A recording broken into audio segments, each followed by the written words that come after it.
Hello and welcome to another episode of the Jason Sellers Politics Podcast.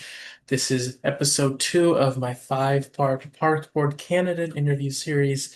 We interviewed Michael Wilson in the last episode. Today we have incumbent Commissioner at Large Tom Olsen running for re-election to the at-large seat, running for the DFL endorsement. We have a great conversation. He talks about his DFL connection. He's actually a works for the DFL House Caucus in the state capitol. He's also very passionate about climate and parkways, and he has a good in-depth answer in that. His dog does bark a couple of times throughout it. So does my dog. I don't know if you can hear Baker barking.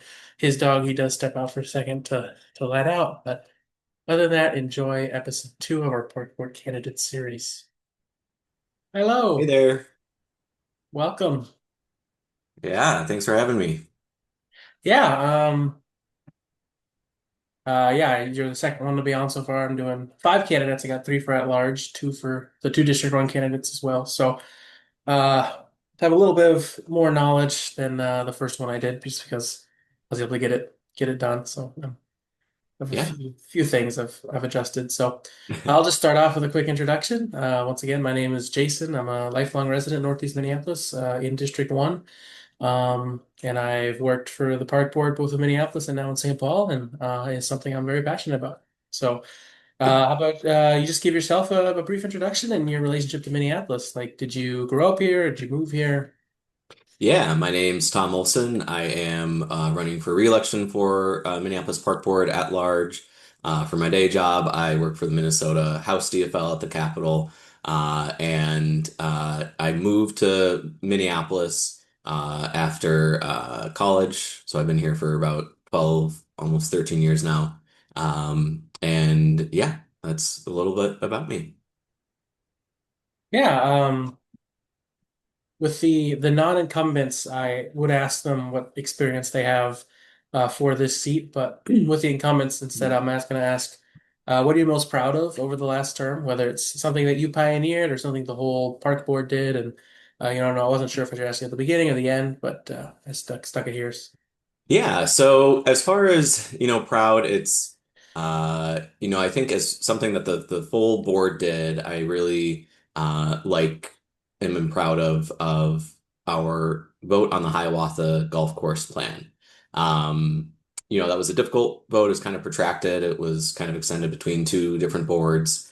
Um, but ultimately we decided to move from 18 holes to 9 holes because of climate action, because of extreme rain events, because of budget issues and environmental issues, and it can be very hard to make a very big decision like that. Golf can be very entrenched, but um, while I am definitely supportive of some golf, some municipally owned golf, I think uh, there are better uses for land use, and I think um, this was a great example of where we can do something really good and proactive around that. So I think as the board as a whole, I'm very proud of that. As far as something individually that I kind of led, we created kind of a new rule around cannabis. And there were forces that wanted to recriminalize it, basically, first wanted to do an ordinance and make it a misdemeanor, and then wanted to make it just merely a fine.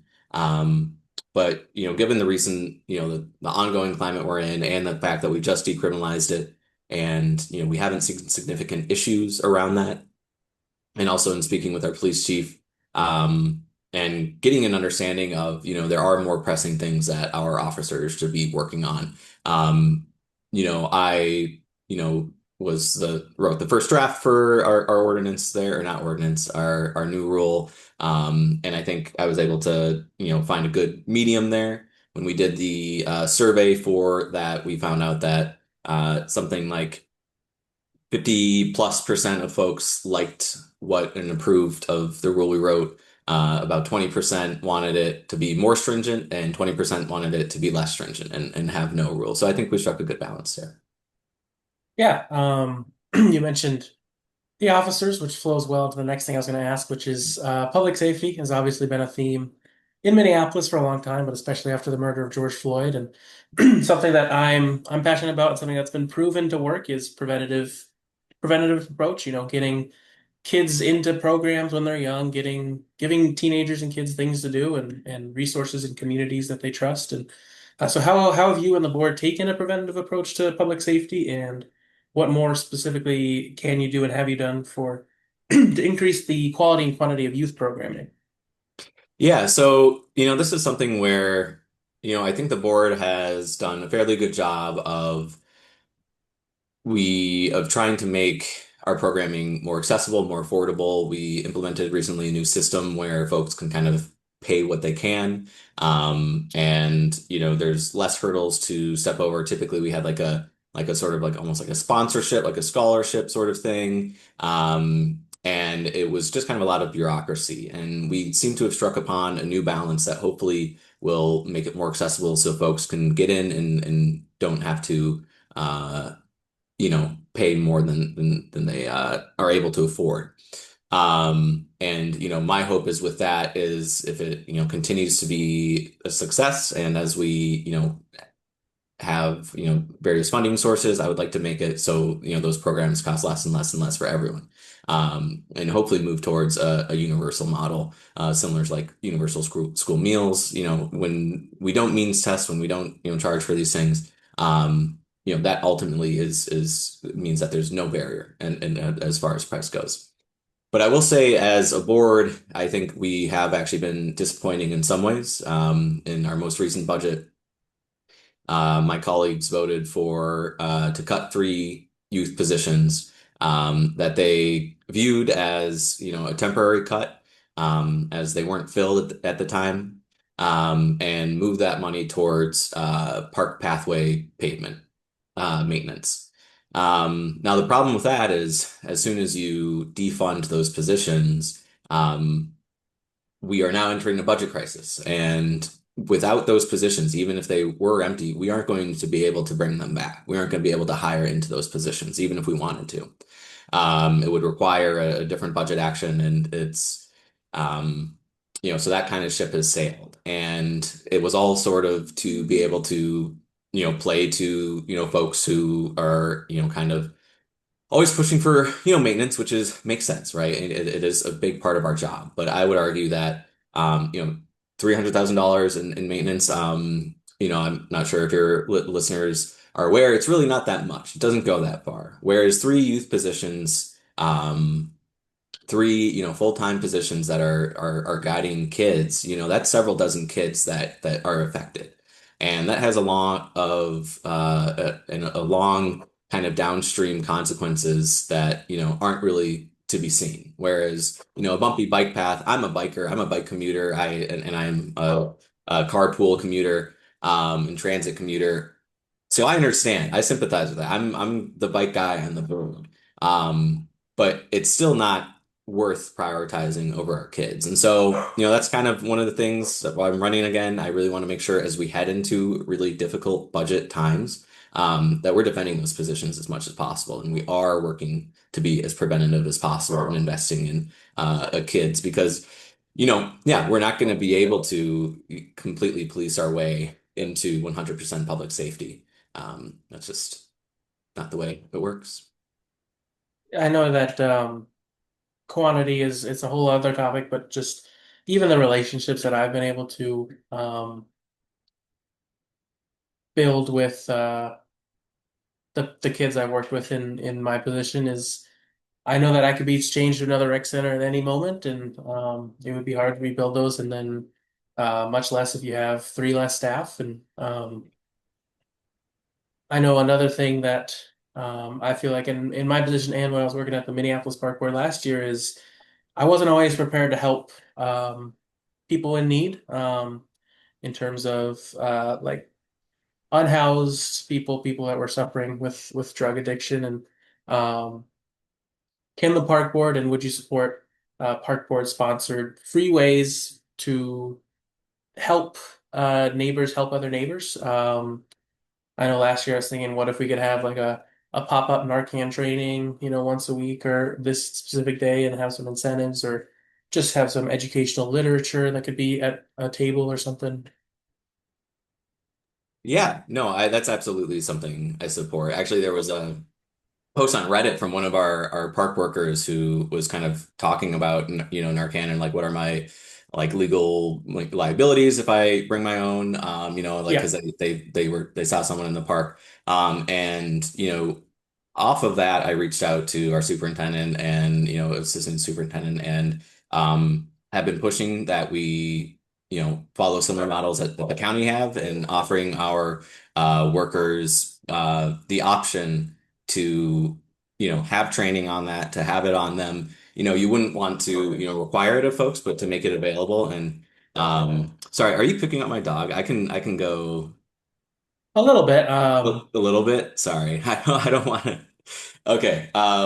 He's fine, but he's a barker. No, so it Mine's is barking something too. absolutely that, if we can have that, service, and I know also the conversation of having our can within our community centers, I think, and rec centers has come up, and I think that's also a good idea. I know there's some concern about, all right, well, if we say yes to this thing or that thing, then all of a sudden we have all this stuff, and it's like, I really think that our those centers should be places where people know that they can go for help and for safety and for resources that they need, particularly if it's in a life or death crisis. Something that, I've been talking about preventative, I was in contact with someone who's with Moms Demand Action. And they wanted to meet with us and they wanted to do a partnership, and kind of as an initial partnership is within our centers have, gun locks that folks can take and, practice, better gun safety. If I had to be honest, I'm more or less a gun abolitionist. I don't want weapons anywhere in this country. It has clearly been an awful experiment. That said, we can do more to promote public safety, and we can do more, within our space. And so, talk about preventative, talk about, having our centers be, center of more than just recreation, and centers of community, I think is absolutely something I would like to pursue. I know that in my in my role, we're required to have CPR training and first aid training, and they will not they're not allowed to give Narcan training because if somebody's combative after being coming to aid to them, they don't want to be liable for that. However, they do let us bring our own Narcan if we want. They just will not do the trainings themselves. And there's been a lot of coverage of unhoused people staying in the parks, whether it's the encampments or just people who are haven't been able to sit and rest for a while and need somewhere to sleep. So what approach have you taken to help these community members looking for a place while at the same time keeping a valid, safe and comfortable place for families?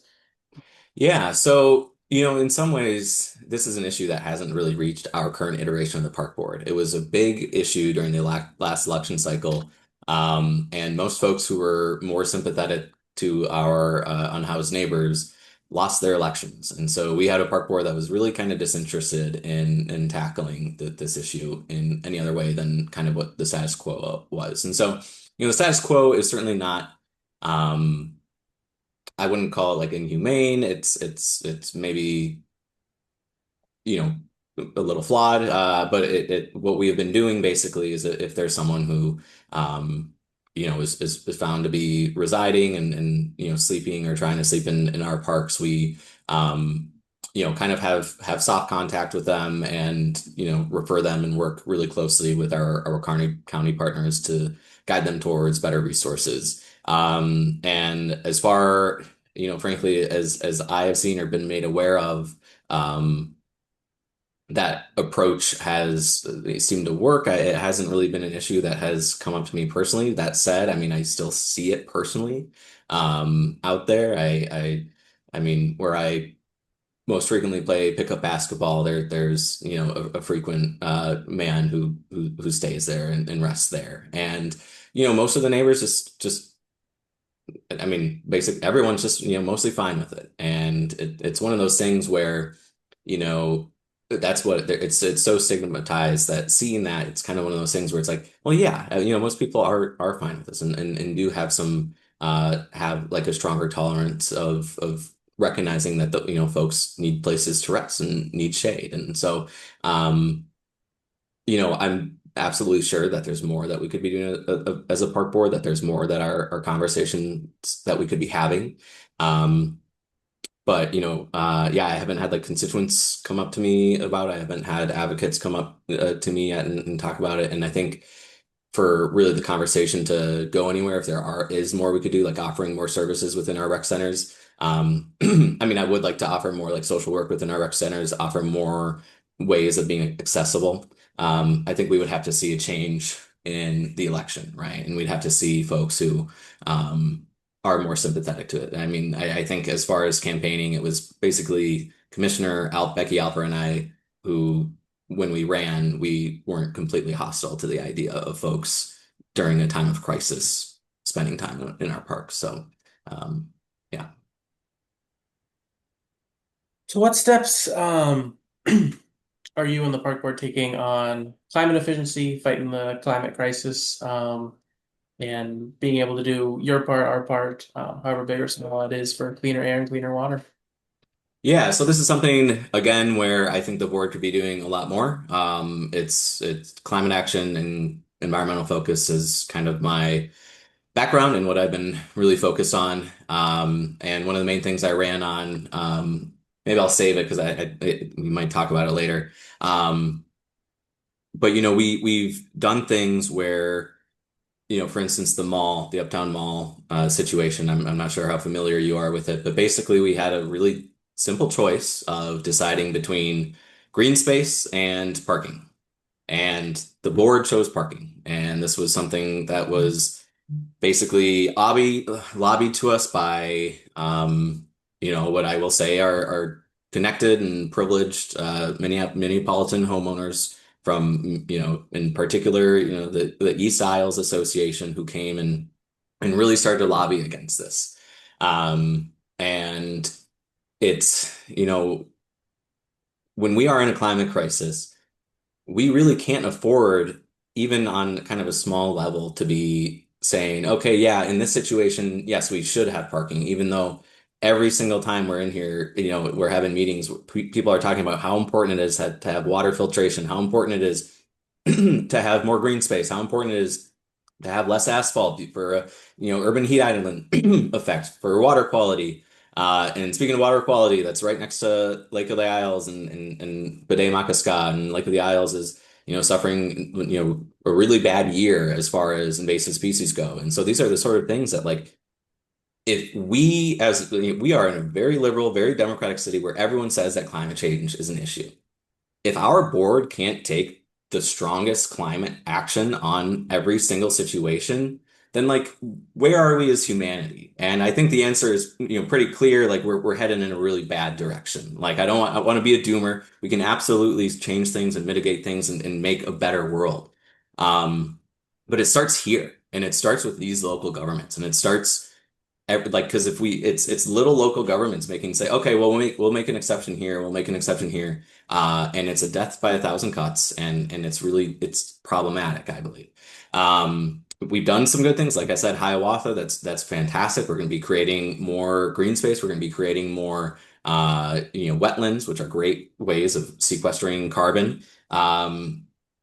We there are and then there's something that some folks would argue is a good thing is we have our carbon credit system for where companies are able to buy carbon credits and give us money to plant trees. But what I've seen and what Commissioner Alper has seen is that we're not really sure it's additional. We're not sure that it's actually sequestering more carbon.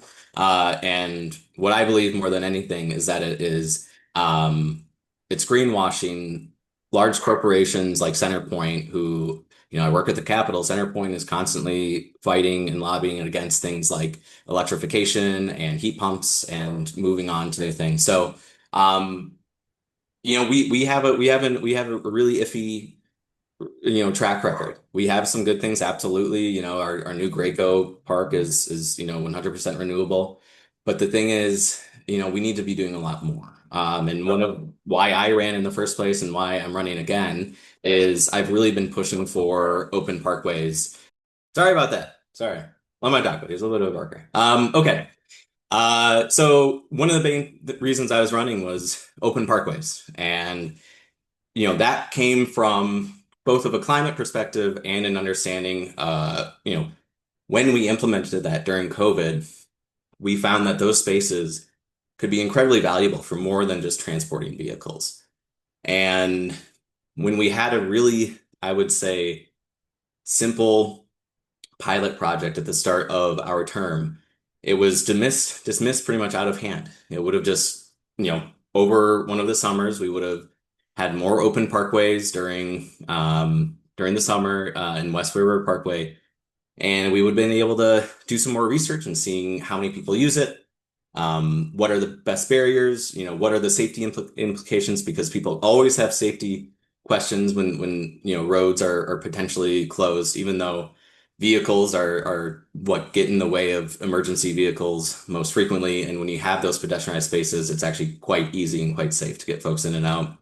Um, and for me, it's just about moving, a little bit of the dial away from autonormativity, a little more towards pedestrians, a little more towards a human space, a little more accessible, a little more, hey, our spaces, our parkways, it's for recreation.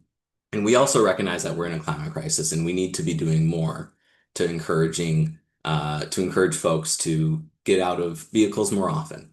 And so we're iffy as a board. I really want to be doing a lot more, and I think we should be. Yeah, I feel like I don't even need to ask this question now, but my next question is what can the park board do to support pedestrian and transit safety on parkways and other park Yeah. properties? And would you support part-time or full-time parkway closures to vehicles? Yeah, absolutely. I mean, absolutely, there's more we can do. That pilot program would be the absolute start, and I think the bare minimum of what we should be doing. I wouldn't support, if it's folks come back with very, hyperbolic things. Like, there are some parkways and certain times of day, obviously, where it's very necessary to get, from one place or another, and they have become, transit ways. And until we, perhaps move society or invest in transit and invest in other routes, in better ways, then obviously it's not exactly practical.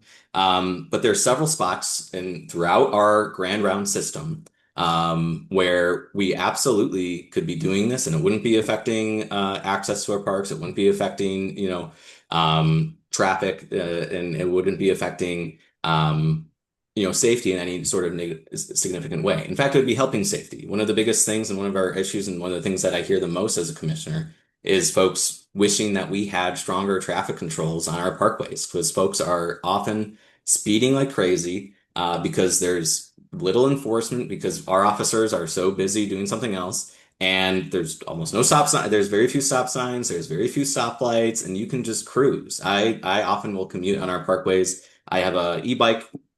I can go the speed limit of 20 miles an hour, and I do go the speed limit of 20 miles an hour on my bike there. Sometimes I'll even go a little over the speed limit, right? Like every car does. I'll go around like 23, and folks are just zooming by me. And so that's a safety thing. And that's something that, if we had that go down, West River Parkway, a certain amount, that would be a huge benefit to a lot of folks in our community there. Um, and, I would say as far as transit, we as a board as well have been incredibly resistant to having more transit stops Mhm. on and more transit routes through our park system. What I'll point to is the Blue Line extension right now in North Minneapolis. We had a proposal to have a station off of Victory Memorial Parkway, and it was at grade. And our board, there was there's a small group of folks who really didn't like that.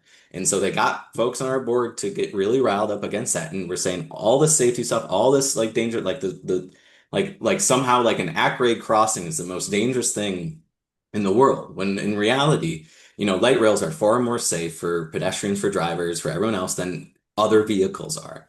And what happened is, we went through the process and in the rest of the board, I didn't vote for this, but the rest of the board, said basically we won't accept an at-grade crossing.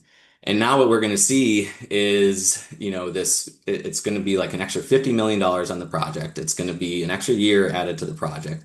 It's going to be, demolishing of two newly built bridges and rebuilding them. You talk about climate, you talk about, emissions, and it's just like, you are not, that is not that is really not, over an at-grade crossing. It's not efficient government. It's not, prioritizing transit. It's not being transit friendly. And, we would need folks, like we need to be discussing, more routes and better access to our parks and through our parkways. So, yeah, so I really think, if we started that pilot project, that open parkways, I mean, I ran on open park, I was elected on open parkways. It was the first thing that I led with, like every time last election cycle. I know people are going to like it and they're going to enjoy it. And that's why they killed the pilot in the first place, because as soon as you get your foot in the door, you can't move back. It's like most progress, right? It's why, Republicans, federal Republicans didn't want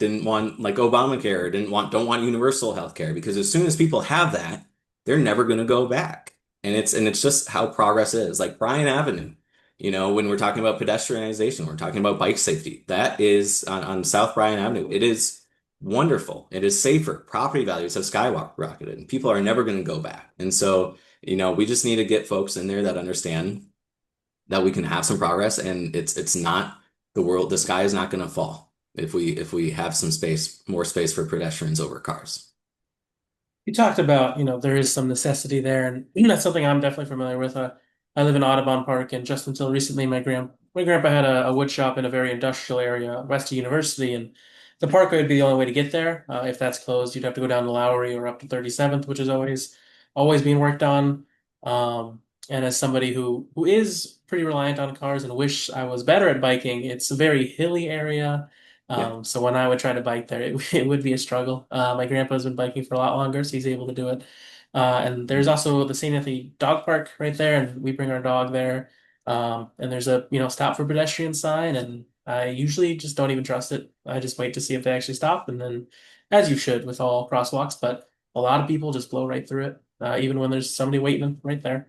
Yeah. Well, and that's something, something if we go to safety as well, I've really been pushing for, I really enjoy that, or I'm excited to see what's going to come from the Minneapolis red light camera project, and make Mhm. sure that that's, if it's equitably enforced, and the results from that, every study that I've seen from other cities, it really increases safety. And I think that's something that we could add to our parkways. But yeah, like you say, that park rate, yes, necessary. We're gonna have it. I'm not like shut them all down. There's logic here, right? I Yeah. understand that, there's a right time to do it and a wrong time to do it. Yeah, I know right in front of Waterworks, the pedestrian crosswalk has a lot more lighting and it flashes when somebody's crossing and it's a raised crosswalk as well. Last year, park employees represented by the Iuna 363 went on strike. What priorities do you have for park employees and how have you fought to achieve them? Yeah. So, it's funny going into my first term. I would have said that labor issues were maybe my weakest subject, or the subject that I knew least about. I was never in a union. My current job, we're actually not allowed to unionize. There's like literally a state law against it. So, talk to your local representative or senator about that one. But, and then, we were kind of working through it, and then but I knew I was, DFL. I knew I was, pro labor. And, throughout my term and before the strike, whenever, labor representatives or, folks with unions and workers wanted to meet and discuss what they were seeing in the board, was always happy to meet. And I think I'm one of the few commissioners, if not the only commissioner, who has met every single time, with folks. And then the strike happened. And that was really kind of tough because, I didn't have a ton of knowledge of, a lot of like the negotiating, process of, the bargaining process of, what the various, asks and kind of pieces in that negotiation process were. And up until then, we had been told repeatedly that it's really not the board member's place to be involved in this process in really any way. And, I had a lot of trust with, and still do, and well, a good amount of trust with, our staff and our management who we work most closely with because and a lot of I rely on them for information on a lot of times. And so what happened is it was very much like a he said, she said situation, and it was very hard for me to parse out where the reality of the situation was. But in more conversations that I had with my with union folks, with laborers, with the workers who are striking, with some of my fellow commissioners, again, like Commissioner Alper, Commissioner Menz, it became clear that, as relations were deteriorating, as this, the whole process was deteriorating, that we needed to come in there and be sort of arbiters and bridge builders because the trust was completely broken between management and between workers. And so I was happy to stand with workers with that strike and try to get a better deal there. And my logic there was thinking, you know, they are the backbone of our system, and we rely on them. And it's important that if they feel that they need something, that we're able to give that to them and work with them to have that. Um, but it's also important for, like relations building and trust building. And what I see right now is trust is like at an all-time low. I mean, things are still simmering, but we, had an employee survey where the top word given was toxic, as what folks felt for management. And so we're a great place to work in a lot of ways, and there's a lot of in there's a lot of good things about this organization, but right now the trust just isn't there. And so if I'm going into the next term, I really have been pushing the superintendent, but we're going to need more folks who are kind of aligned with me, to see more proactive action, more like here's what I'm doing to rebuild trust. Here's what I'm doing to empower our workers. Here's what I'm doing to make sure that their voices are heard, so that when we hear things are toxic, that we can work through that and that we can change that. And to make that process more public and to have, consistent presentations from from workers or from our labor organizations of kind of where the status quo is or what's going on or what our development is or commitments from the superintendent to do the same.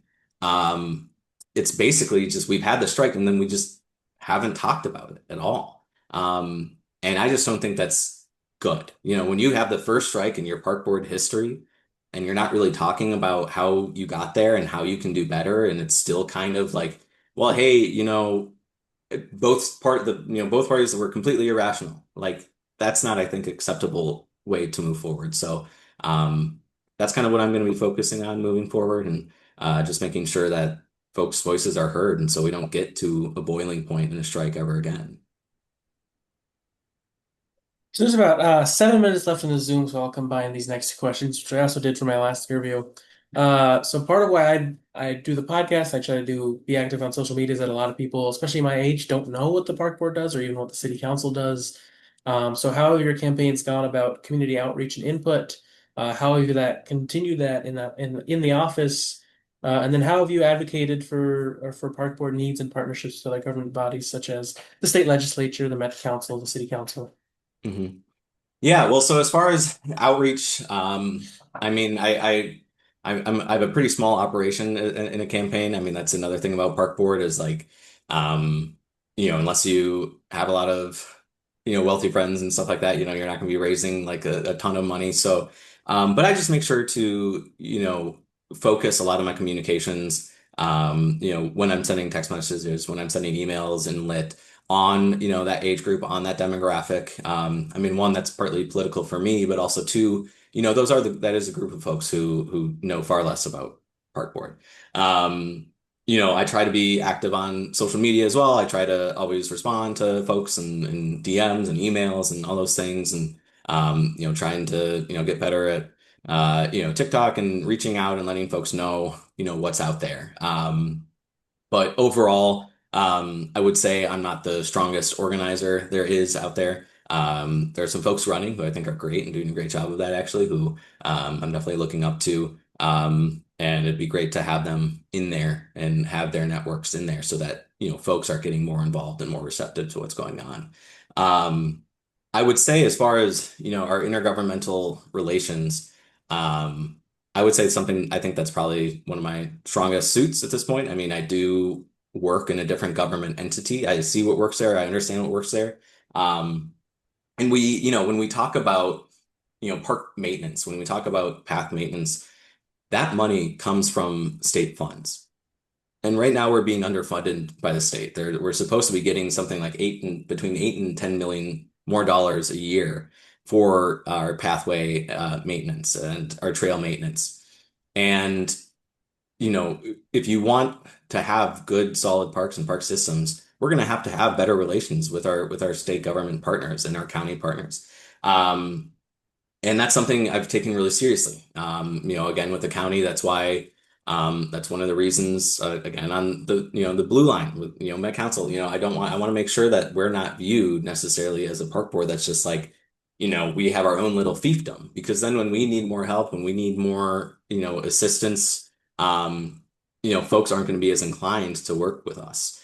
And that's also something, working closely with the county and county partners, I think our relations have really deteriorated, around like the Sioux Line Garden, stopping an ADA path. Like, we want to increase accessibility through our parks. And that was, like $300,000 plus that, the county would have given us, and we shut that down. And that's just not a good look. And that's not good for our partnership. And so when we go to the state capitol and we're lobbying for these efforts, we're going to be working against those folks for various funds, because rather than having them be like, hey, yeah, actually, the park board, it is really an important entity, and like, we need to see more money for operations and maintenance, right?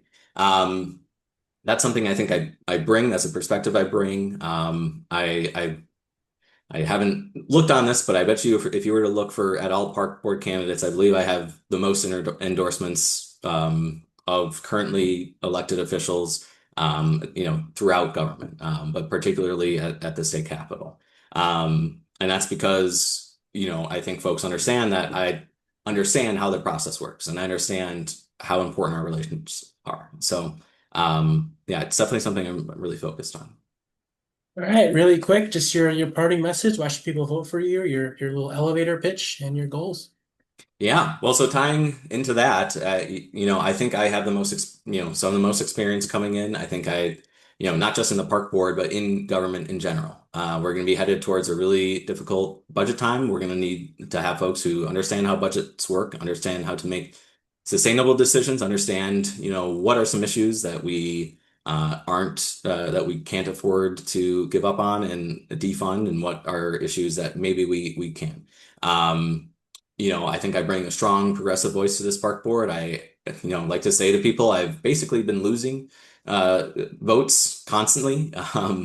And I'm gonna, and that's because I like fight for what I believe in, and I fight for progress. I'm not always just going for the easiest path. I'm not just going for the status quo. So I'm going to keep pushing for that. I'm going to keep pushing for progress. If you want to see more open parkways, if you want to see real climate action taken, if you want to see us follow our equity-driven, plans for our parks, and put green space above parking, then I'm your candidate. That's why I should be your first choice for at large. There are other good people running for at large that you should absolutely support.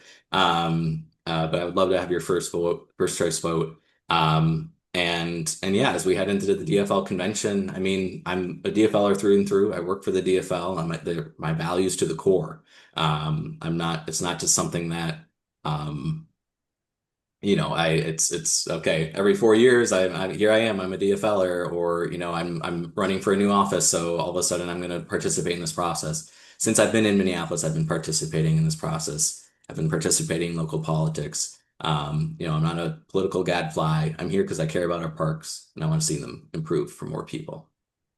All right, well, thank you so much for your time, and I will see you at the convention, I guess. Yeah, thanks so much, Jason. I appreciate this.